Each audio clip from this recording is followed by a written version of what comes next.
You don't need to be an expert to do a pre-screening for freedom to operate analysis.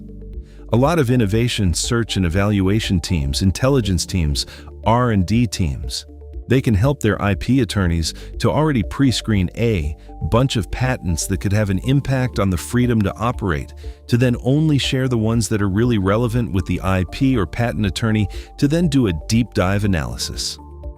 How to do that? That's what I'm going to show here in a few minutes. So if I search for mRNA delivery and lipid nanoparticles, we can simply analyze all these patents with the second option, extract insights from individual patents. It'll analyze the abstracts, the titles, the claims of all the patents, and generate an Excel file with each individual patent that will be analyzed, and we can ask up to 20 questions for each patent. I won't do all of them for this demo. You could easily do all 810, but let's say we do 400. I can ask up to 20 questions to extract specific findings, so we could filter out the irrelevant patents as part of this pre-screening, and then only retrieve the relevant patents to share with our attorney. So how do I come up with questions?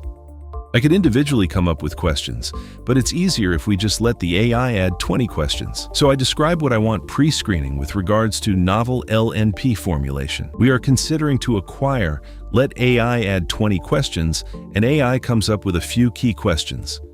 So first we have a claim summary, a few sentences. We have an idea of, in one sentence, was a primary inventive concept or claim method.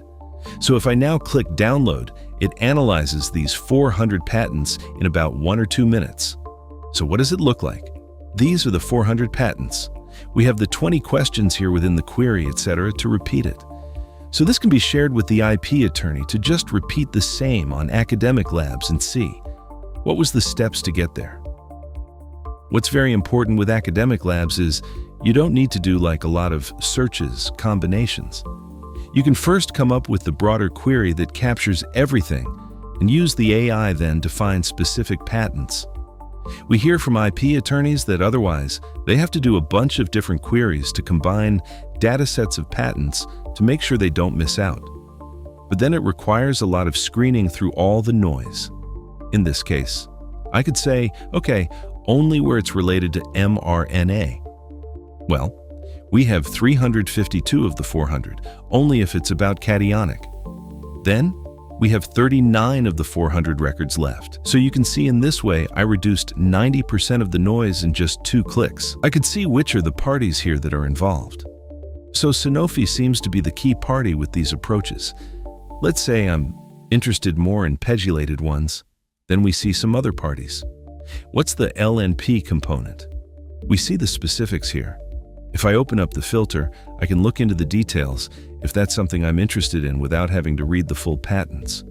We see its broad platform or specific use cases. We see what's the main technical challenge, what's the main risk, so we could look into the details of those to assess what could be a risk.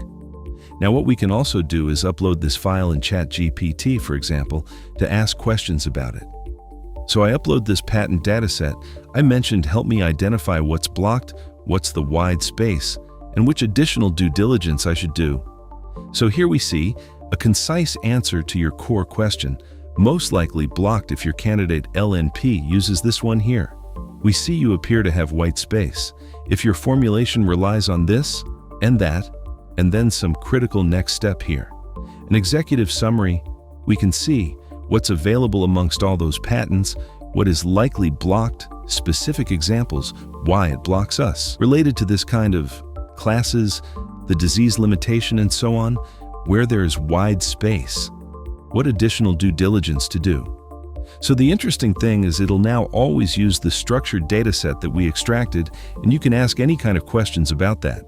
Of course, you can rerun an analysis with the different questions to assess more in-depth claims for specific areas that you want to investigate.